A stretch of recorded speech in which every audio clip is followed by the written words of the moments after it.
Welcome to the session of Cornerstone.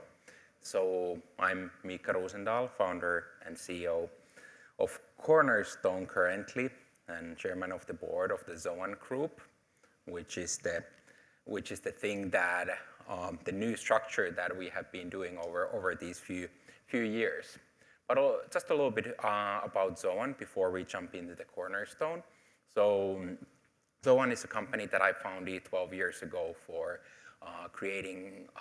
combining high-quality graphics with the latest technology. We started from the real estate visualization, and then around 8-9 years ago, when the first Oculus Rift DK1 came out, then we started to move into and started to do VR-related projects. It was a lot of those. We have done maybe around 150 of VR projects, almost 600 Unreal projects in these past 12 years. But then the pandemic hit, and then we needed to start taking our virtual worlds online. So before that, it was pretty much doing renderings. It was doing these offline builds for exhibitions, for showrooms, for museums. But then with the pandemic, it was this huge rush of starting to do virtual events. And we started with a couple of virtual concerts that one of those went really viral, as it had 1.4 million visitors right in the beginning of pandemic. And there we realized that there's something interesting here. And nowadays that virtual entertainment company is a subsidiary of ZOAN called Burst, which was working. I don't know if some of you saw that Notorious B.I.G. Launch about his own Brooklyn 90s Metaverse. So that is under our subsidiary Burst. And then pretty much the same time during the pandemic, we started to study about these new possibilities with the NFTs and blockchain and how those technologies could be transforming in the future.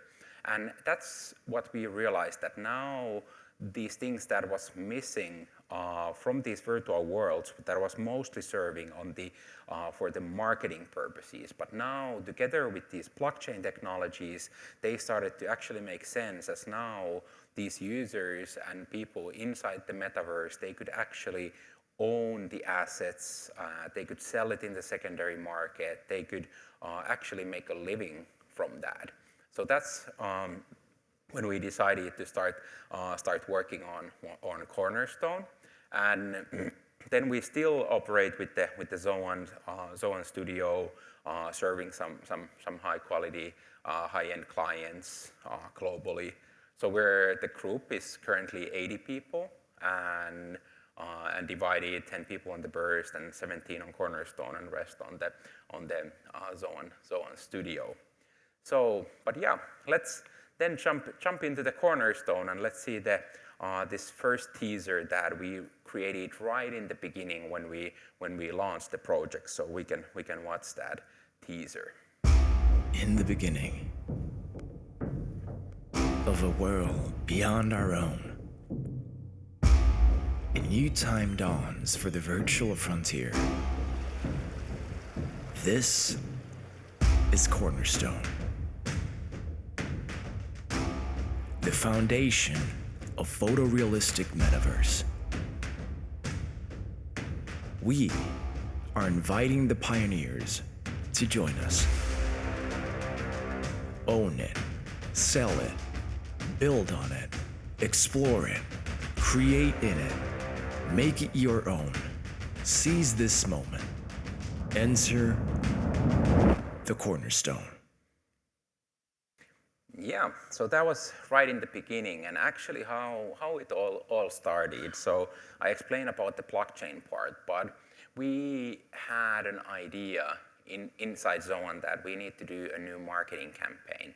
And we were thinking of making our virtual headquarters and putting that to the metaverse. It was pretty much the same time when Mark Zuckerberg has launched and told that they are becoming metaverse company in 5 years, and they rebranded as Meta, and everyone started to realize what's going on with the metaverse. And then we thought that okay, now is the time. That was 2021 August.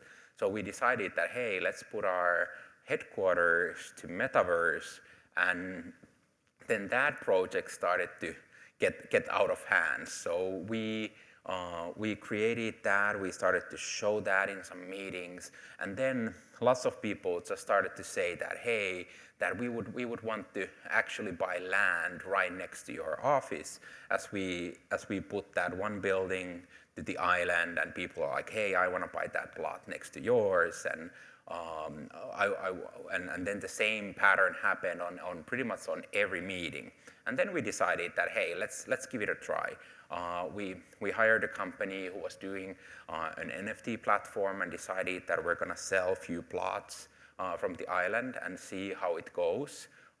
It was very interesting process of actually trying to understand, when you have the island, that how do you actually divide it? Do you just randomly start selling? How does all the measurements, how big those plots should be? So we looked for some benchmarks, and then worked on some marketing content, but we only pretty much used that one teaser and put it on LinkedIn, and then we same time started, I think, we started our Discords, and that was a new world for us. We hadn't been on that, doing any kind of Discord marketing. But then on February 2022, we put the first plots on sale. We did this public drop, and in 2 hours, that first drop was sold out. We made around $100,000 on 2 hours of selling those plots, which was a pretty magical moment when you're there with all the team who was working on the project, and you see it in real time, people buying it, and actually that money getting into your MetaMask, and it was quite a magical moment. And then we decided that we're going to do another drop. Then after 3 weeks, we decided to do another drop, and it was also sold out immediately. It took a little bit longer. It was maybe 2 days that it took, and we were same time in an event in Dubai.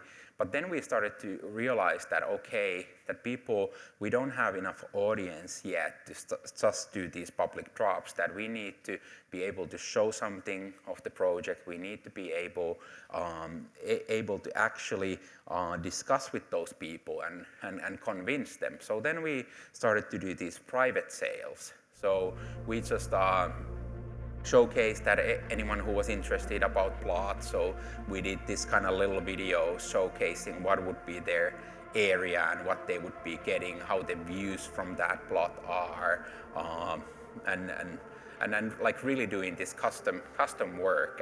And then we actually, since today, we almost sold land worth of 1 million from Cornerstone. So most of those sales has been these type of private sales, that there is someone who's interested, and then we customize that, okay, this would be your plot, and this would be a perfect for your purpose, what you want to do with that plot. And then doing some kind of custom little teaser, which is now extremely fast, as you have everything running in real time inside the Unreal Engine. So it's very fast to just do that kind of marketing content, that someone is interested of certain plot, you can just do it immediately. But then it's been like, first it was just like, okay, selling those plots and wanting to put that world up and running, but we have been like over the time just understanding more and more what it actually means to build a metaverse platform. And it's extremely complicated, as it's not just same thing than doing that one project and putting it out there for a client where they just use it 1-2 days in an exhibition, but doing this open world. And something that we realized very early also with those public drops, what we did of selling that land, that now if we just sell for anyone who's interested of buying, we get all kinds of different people with different motivations. So most of the people would be speculating on the value, which is very common on the NFT industry. So we realized that for us is the most important thing is to get those quality content creators, if the metaverse, what we're building, doesn't have enough interesting content, it's gonna die very fast. So that's why also that was the reasoning why we wanted to actually start interviewing and meeting with these people and for who we are selling the land. And then we started to define that the Cornerstone is a metaverse that is created by the users for the users, meaning that all that content can be created. And as we are having people with their plot of land, they should be creating some kind of interesting content for that. It might be something to explore, it might be a mini game, it can be a virtual event, or whatever that is. And that has been something that has been helping us to shape also the island, and there has been all kinds of different ideas that have been bouncing around. But we made the island in a way that we can also have different pricing for the land, but also this type of inner circle area that is the lake right there, and then there's the little island on that lake, and that is a common area that we're not selling. So because it's this event venue where people would be able to do a concert there or do some kind of event there. And an interesting thing has been also when we were making all that, because same time you need to give as much as information out, but then same time you don't want to say something that then promise something that you cannot keep. So you need to be very careful with that. So for example, because you realize that when something goes into blockchain and someone actually owns part of our island, it means that then that's it for forever on for that landowner. So you don't want to then go changing that, oh, we're not like, this area is not designed like that. So we defined that we, for example, decided certain areas that now we're okay of fixing and closing these exactly like this. But some other areas we don't know yet, so we don't tell how those will be zoned. A similar funny thing was that later on became our logo for Cornerstone, because we were trying to think coordinates inside the metaverse, that how do you put the actual, like, what is the address, the metaversial address system. And then we just realized that that's too hard. Like, we had a couple days and like, okay, all these mathematic rules, and when the world would be expanding and we would need to know exactly how we're gonna be doing that for the next decade. So that was too hard. But that also became an inspiration for the logo, which is actually a metaverse 3D compass, and like measuring the distances. And also fun thing, as now everything is digital, so we wanted to have a moving logo, as we don't print that much material. When we go to events, we have always some screens, so our normal form of the logo is actually, it's with the movement. So that was kind of fun compared to the new type of things.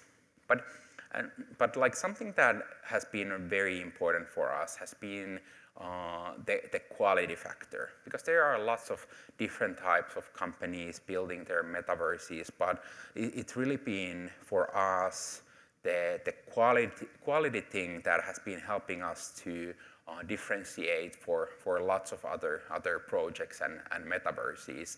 And that has been something that we've been able to actually build quite quickly using Unreal Engine 4 in the beginning, and then we moved into Unreal 5 a little bit later, but being able to use Quixel assets to actually make that nature looking awesome and putting a lot of details into it. And that has been always when we've been showcasing the Cornerstone in different kind of events, people have been seeing the teasers and stuff, and they're like, okay, it looks awesome, but how does it actually look? And then when they get to see that, they get really excited, and they almost cannot believe their eyes that you can actually create a metaverse with that quality. And then the next cool thing comes with the actual distribution. Even though we believe that Metaverse in the future needs to be accessible with all kinds of devices. But now it's really important that to do it with the pixel streaming. So we're currently working with the Surreal guys on that. Hi, Nick. So there is like a possibility with the pixel streaming, not just only for the reasoning that you can give access for anyone without a high-performing gaming computer at their home, but also the possibility that with the constant updates, because Metaverse functions in a way, and keeping it interesting functions that there's always this new content coming up. So if you wouldn't be able to do those updates on the cloud, so if every time some user comes in and would need to download huge new updates, that would be very discouraging, and probably many people would be, after first time, actually giving up.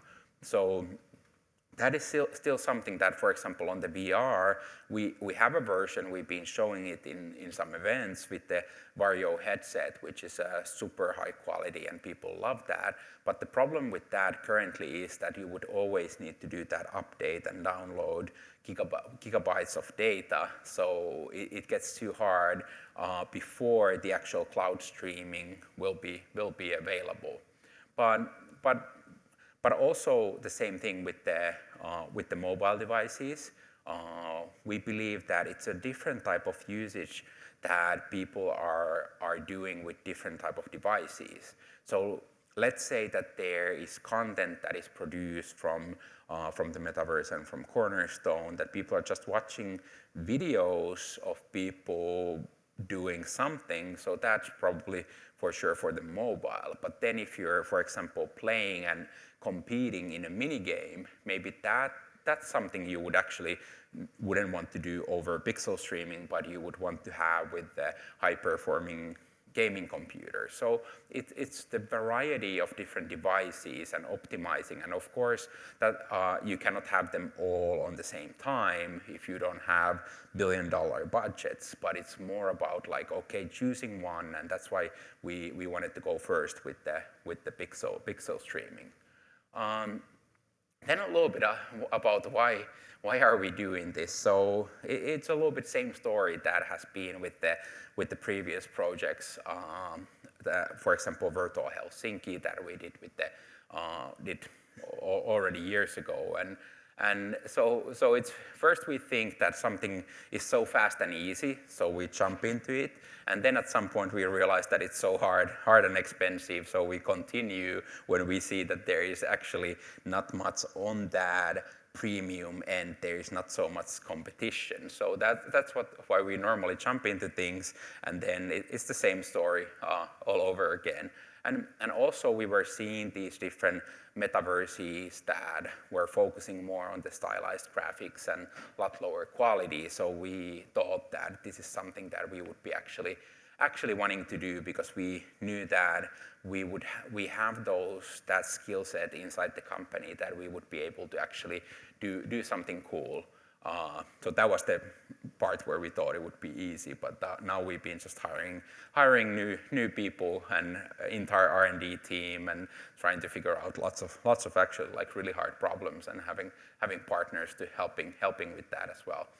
And then another thing why we're doing it is that we believe that the metaverse is the next stage for the humankind, as we're currently living as in this hybrid mode of being physical and digital beings, that our social media presence for some people might be even more important than how they are presented in the physical world. And same thing we believe that is starting to happen. And when you look at the new generations, the Generation Z and Alpha who are coming, and they have been growing up with games already, so those generations will want to be utilizing these type of user interfaces that they have been already using and for their whole childhood. And when they grow up, they want to actually be using same type of things, and they don't want to go jumping on back.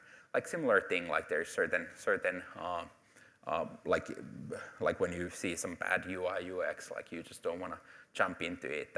And also as we see that when people start to make their living, that people actually can earn money inside the metaverse. So that will be putting lots and lots of more people into it. And then a little bit about our go-to-market strategy. So as we know that it's all about that content. So now we have been partnering with lots of very cool Web3 projects who have been doing their NFT drops of their avatars, but now they're missing utility. So then what we've been doing, we've been partnering up, and we already have lots of very cool landowners, such as Fabricant, who's the leading fashion brand in the Web3 space. Also, Metashimas from Dimension Studios, also amazing Unreal Engine, like company who uses Unreal Engine. So we have been partnering up with these companies and wanting to do these type of events together and mini games. We just signed up a first indie developer to distribute his game through the Cornerstone, that when people are exploring and when they go to that guy's land plot, they're actually able to jump into that mini game and play, and depending on how well they succeed, so then they can actually own something and get some access to some certain areas also inside the entire metaverse. And then, for example, the Fabricant, there's a fashion show, there is some virtual sports like esports type of things happening, so competitions, and we start to roll out those in Q1 so that there's already action, and we do it differently than most of the metaverses who have been just opening up the entire world. But what we do, that we start opening only the events, and when we see later on that there is enough people coming to the events, then we start to expand the use time for the metaverse. And one reasoning also is the currently still high cost, that the pixel streaming is quite expensive still if you just open the world and have all those servers running. So now with the events we can also control the price on that. And here is one of the other partners we have partnered up. It's called Ape List, which is an alpha group of Bored Ape Yacht Club. So there's one of the Bored Ape holders gave us permission to use her ape inside the Cornerstone.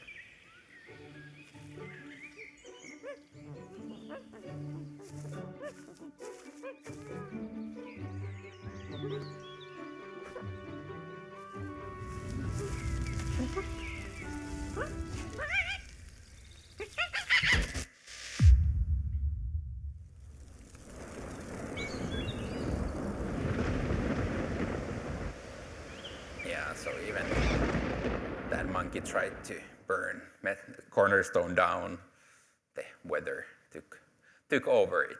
But yeah, so that's kind of fun way also that people owning certain assets, that it's possible to bring them over, as we see that as a very, very important part, that it's not just the assets what we create, but all of these different projects, and having this interoperability and possibility to bring those in. But then a little bit about the actual architecture and how does it function when you design for the metaverse. So it's actually lots of things you need to take into condition. For example, in the beginning we thought that when it's a plot of land, people would be having certain soil, and then through that soil you would be able to build your buildings. But then we realized that if we do it, that it actually physically takes away from that soil, then people would be having holes inside their plots, and it would start to look very, very weird. So there has been all of these kind of things where we jump into a certain idea, but then we realize that we need to actually do some kind of limitations or some type of rules. And then we've been setting this entire building guideline manual for the landowners. As now, the thing is that if you own land, you can build pretty much anything on it. So that allows anything legal, so illegal stuff. So you can build, and if you're an Unreal developer, you can just build your own thing. Now we still need to put it to the Cornerstone, but we're also looking into possibility that there would be these type of sandbox of your own land, which you would be able to develop, and then when you publish, then we would just check that, and then it would be published on the actual project. But also an interesting thing is now the inside, as now if you're walking and going around the metaverse and then you want to experience something on that land, which could be an NFT gallery or it could be a virtual event or whatever happens inside your land plot. So now that can be running actually as a different level. Because otherwise, with the optimization, it would go really hard if you try to put all that stuff that everyone has been creating for the one level. So that would actually get quite hard. But there is a little bit. So we hired a real-world architect who has been very excited and has been working with Unreal Engine and is metaverse enthusiast. So we hired an actual architect to do our master plan for the Cornerstone. So there has been like these different districts that has been planned and all those different plots. And then we've decided to leave some areas as protected, that it doesn't just go this New York type of mega city, but there's also some green areas as well. And so that has been actually quite, it took more than a month to actually create all that, because there has been like all these little details that you need to take into consideration, and also that district planning and how does the streets go, and same thing. It's interesting now, we have also created this fast travel network inside the island, so you can even walk around, but walking around or running around the island could actually take you a few hours, probably 2.5 hours to walk around it. And then flying could almost take you some 10 minutes at least. So we created this fast travel network, and you don't actually need that in the metaverse. But if you just let people teleport however they want, then about the land, you don't actually create an interesting and important areas. So it's a very interesting thing when you start designing a metaverse, that all these rules and limitations actually might make something more valuable or decrease the value. So in the metaverse, pretty much everything is possible, but same time you need to take certain things into consideration. Then, like I probably believe that most of the people have seen like all the images that are going around in with the Midjourney and DALL-E and all these things, and we're also using them on the concepting side. Very interested how that's going to turn in the future, that you would be able to concept and actually turn that into some kind of building. Very interested of that. But now we're currently how we're using it in Cornerstone when we're planning some buildings, so we see that like different variations and what could be done, and giving those first ideas flowing. So that is something that we are doing. And then comes also about the game design and the physics of the environment. So now it's possible to have the winter, summer, all the different seasons. And interesting thing is how you actually make those happen. What are the triggers? Do you just follow how the year goes in real world? But now we also have in the real world, I live in Helsinki, but also I lived 4 years in Brazil, and the winter and summer are upside down in these places. So now it's interesting that how do you create that for the metaverse? And we're actually looking into see that how do you build all that? And I'm gonna, after demo, actually gonna explain a little bit more about that. But I'm gonna be showing you guys a little bit about the island, so that it's possible to see how it is currently. So here just the cool thing about the As you can see with now with all these nature and forest assets, that you can actually like create super nice quality when you're using these Quixel assets. Here also a little bit about the, like you can, for example, go and you can change. So this is not going to be on the final version, but now we're just in the demo that you can actually run the different times of the day. But this would be something then that we need to for sure change for the, that is not that everyone can just change it, because then there would be just individual universes. But also the fun thing with the weather, like you can go for example that it was the summertime, and now it's getting pretty bad here, and flying around the metaverse, it's getting a little bit rainy. Then like in this one we actually have the possibility for actually teleporting, so it's just easier on the demo. So I can just jump on different locations just to make it a little bit faster and easier. So there's some different interesting locations. Then also we have here the possibility to use that other avatar that we created. So we can see the bored ape hanging around in the metaverse. And also here, so now it's winter time. You can see how it changes the entire island and environment. But let's go to summer. It's currently getting winter in Finland, so definitely I'll enjoy the summer more. But yeah, so here, for example, here is our headquarters that we're actually going to be starting to use that as well. And this a little bit describes about the future, that there is the possibility on having the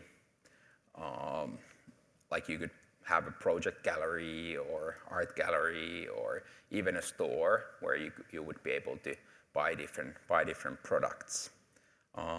Then there is the, like here you can actually see the entire island, and here is also, you can see some of those land plots, and we've been using this build when we go to events, so we can showcase some different plots that you would be able to buy. But yeah, so then I'm gonna show also this central venue. So this is something that we have been now, and where we are starting to run our testings. Like we're going to be starting to do our internal events here, and then later on we're going to be starting to do those landowner events here. So that's fun that you actually have this kind of already a event venue that you can use. So that was just kind of like a little showcase about how the Cornerstone is functioning. But yeah, like let's jump back into the presentation.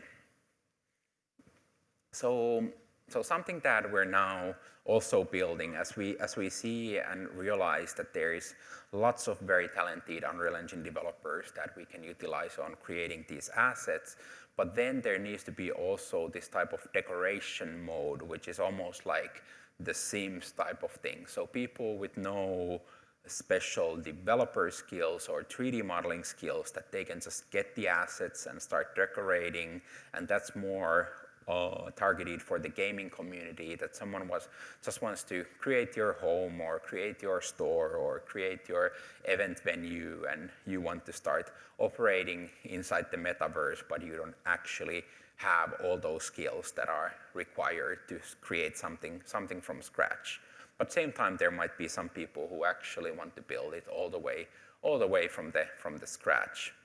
And then there is this interesting thing with the bazaar, which is our marketplace. So people can start creating assets. Even though you wouldn't be a landowner, you would be able to start building assets for the Cornerstone Bazaar.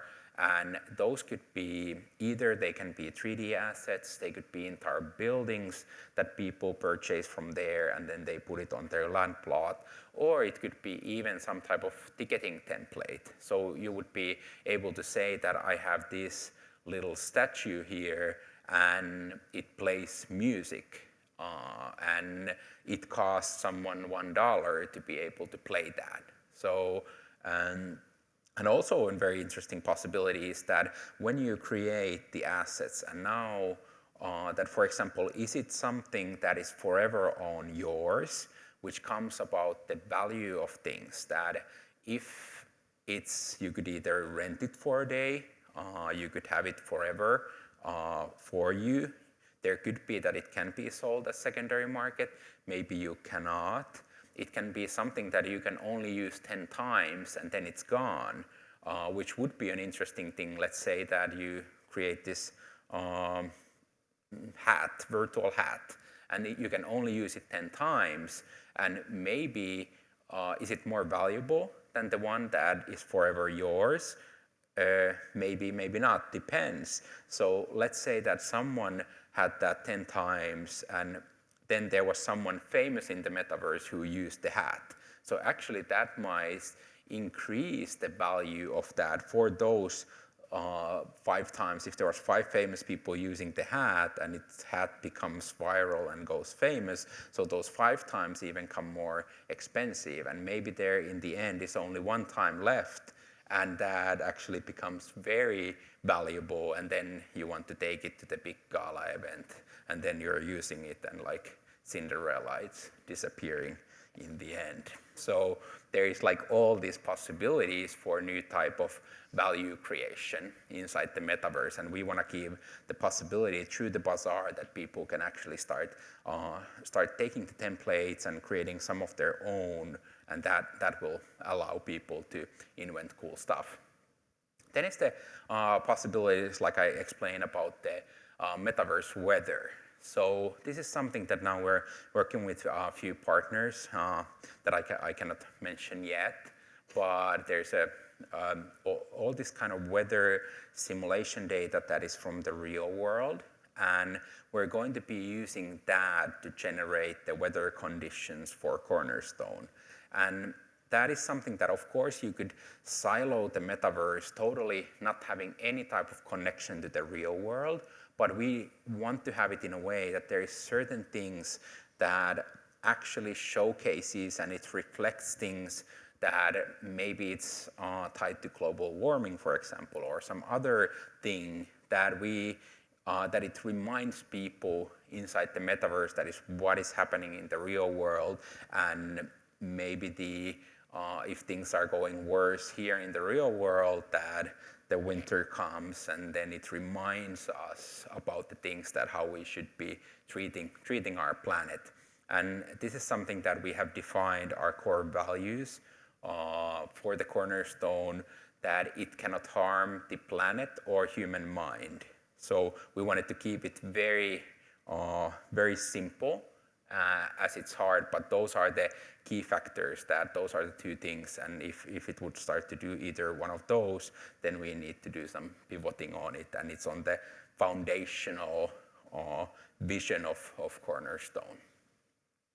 And then something that, because inside the world you need to have some type of exchange and possibility. So we have created this entire metaverse economy. So we hired a group of PhD level economists to design the economy for the Cornerstone, where we're using this type of financial loop, meaning that the creators are the ones in the future owning the entire metaverse. Because we believe that it cannot be owned by a company. So we feel happy that we can be part of that process of kickstarting a photorealistic metaverse, but same time we know and we believe that it shouldn't be owned by a single company. So that's why we created Hold This Economy, and in our world, in the Cornerstone, it is functioning with this NOSA energy, which comes actually from ZOAN. So there is a reminder from decades from now that you can see that where it came from when no one anymore remembers ZOAN and everyone's living in the metaverse. But with that energy, when you need to build something or you want to exchange, so that functions as the in-game token inside the world. But then we have also designed this type of global token that you can receive that has a connection to the in-game token, meaning that now if you are doing lots of stuff and activity inside the Cornerstone, that is giving you first the in-game token, but there is a possibility to also get that global token, which then will be allowed that, for example, if you want to raise your salary through that you created some assets and you would be wanting to sell those.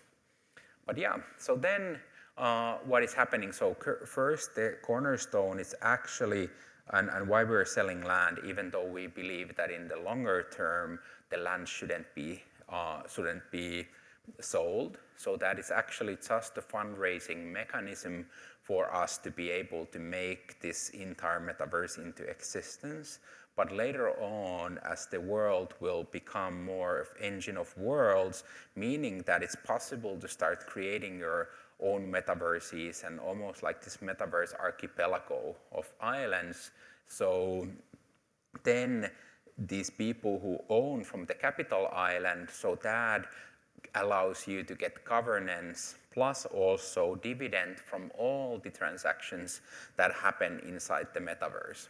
So we have designed it in a way that the people who participate early, so they are actually ones that will be benefiting from dividend from the whole revenue of the metaverse. So for them, it's okay that someone creates a new island, new world, because they will be still getting a cut from that revenue. So it's a little bit of new style of being investing and early state investing on a startup, but now it's about investing on the metaverse. And then the way we have designed it as well, that when you own land, so the activity that happens in that land will define your multipliers, that how much dividend you're gonna get, how much energy you're gonna get.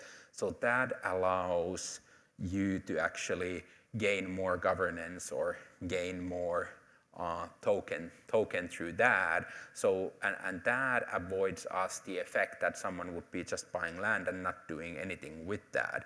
So maybe you're an investor and you purchase the land, but then you want to give it for some creator to operate there on that land, so that you would be getting those better multipliers.